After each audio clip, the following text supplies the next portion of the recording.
आप सभी को नवरात्र के 7वें दिन की हार्दिक शुभकामनाएं। नवरात्र के 7वें दिन आज सुनते हैं माँ कालरात्रि की कहानी। माँ दुर्गा के 9 रूप हैं, जिनमें 7वें दिन माँ कालरात्रि की पूजा की जाती है। माँ कालरात्रि नव दुर्गा में से एक हैं, जिनकी पूजा नवरात्र के 7वें दिन की जाती है। इस दिन को महासप्तमी भी कहा गया है। माँ दुर्गा ने ये अवतार बुराई का नाश करने के लिए लिया था।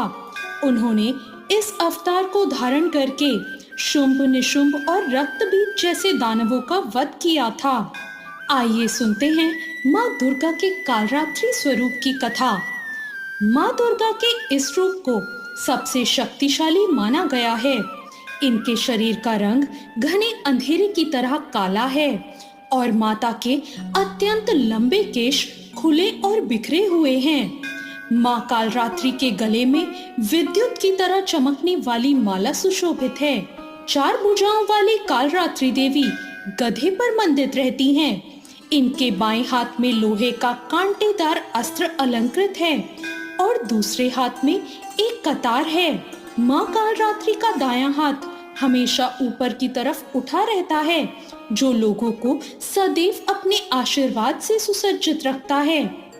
उनका नीचे वाला हाथ भक्तों को आश्वासन देने के लिए है कि वो माता के संरक्षण में भयमुक्त होकर रह सकते हैं।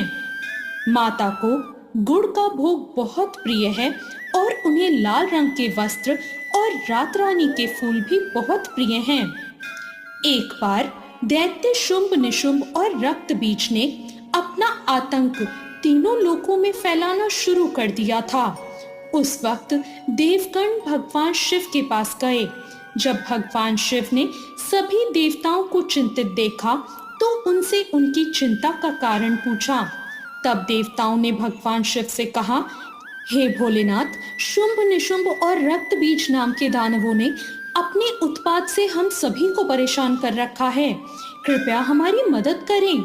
ये सुनते ही भोलेनाथ ने अपने समीप बैठी माता पार्वती की ओर देखा और उनसे उन दानवों का वध करने की प्रार्थना की।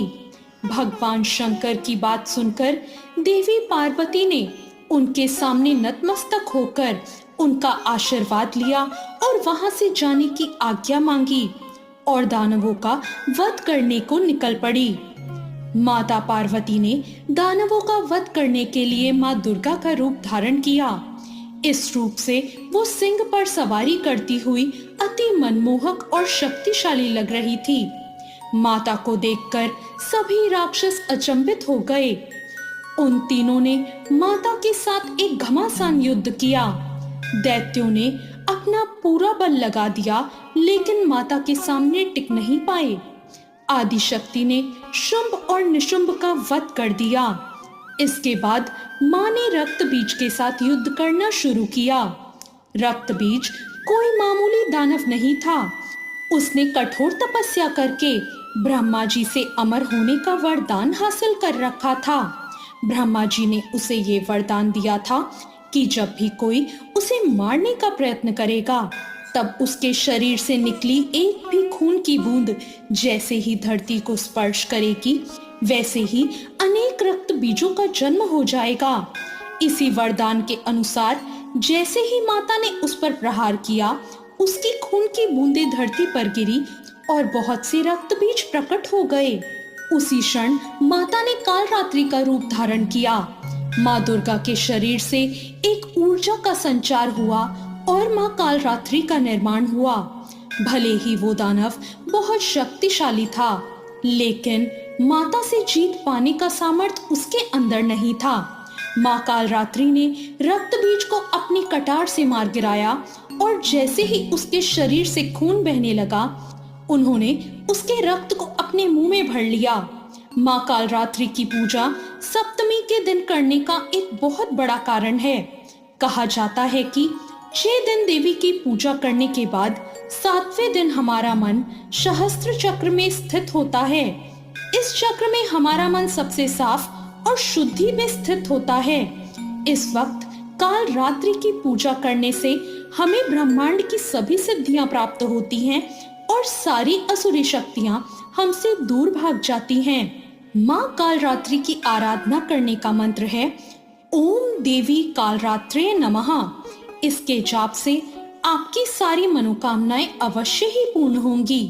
इस मंत्र का मतलब है कि ओम के समान निर्विकारी माँ कालरात्रि दुख रूपी अंधकार का नाश करने वाली हैं। दुष्टों और राक्षसों का अंत करने वाली माँ हम सभी का कल्याण करे। देवी कालरात्रि का यह स्वरूप शुभ फल देने वाला है, इसलिए इन्हें माँ शुभंकरी भी कहा जाता है। अब मैं आपको बताती हूँ माँ कालरात्रि की पूजा विधि। माँ कालरात्रि की पूजा के लिए सुबह जल्दी उठकर स्नान करके साफ वस्त्र पहन लें। देवी कालरात्रि की पूजा करने का संकल्प लें। मंदिर को गंगा जल से शुद्ध करें और पूजा स्थान पर माँ कालरात्रि की प्रतिमा या चित्र स्थापित करें। घी का दीपक जलाएं और माता के जयकारे लगाएं। रोली, अक्षत, गुड़हल के फूल, लौंग, पताशा, गुग्गल और गुड़ आदि अर्पित करें। माँ कालरात्रि को गुड़ और गुड़ से बनी चीजों का भोग लगाएं। माता की आरती करें, उनकी कथा सुनें। आप दुर्गा चालीसा या दुर्गा सप्तशती का पाठ भी कर सकते हैं। लाल चंदन की माला से माँ कालरात्रि के मंत्रों का जाप करें। माँ कालरात्रि को गुड़ का भोग बहुत प्रिय है, इसलिए उन्हें गुड़ या गुड़ से बनी चीजों का भोग जरूर लगाएं। या देवी सर्वभूतेषु माँ कालरात्रि रूपेण संस्थिता नमस्तस्ये नमस्तस्ये नमस्तस्ये नमो नमः। माँ कालरात्रि के ब्रह्मांड के समान गोल नेत्र हैं और अपनी हर सांस के साथ माँ की नासिका से अग्नि की ज्वाला निकलती है। अपने चारों हाथों में खड़ग, लोहे का अस्त्र, अभय मुद्रा और वर मुद्रा किए हुए माँ अपने वाहन गधे पर सवार हैं। ये माँ दुर्गा का शक्तिशाली रूप हमें सिखाता है कि बुराई कितनी भी शक्तिशाली क्यों ना हो, परंतु अच्छाई के आगे घुटने टेक ही देती है। जो इंसान सच्चे मन से माँ की पूजा करेगा, माँ किसी न किसी रूप में अवतरित होकर उनके जीवन की सभी बुराइयों का नाश कर देगी। तो ये थी माँ कालरात्रि की कथा। आपको आज की ये कथा कैसी लगी, कमेंट करके जरूर बताएं। वीडियो अच्छी लगी हो तो लाइक जरूर करें।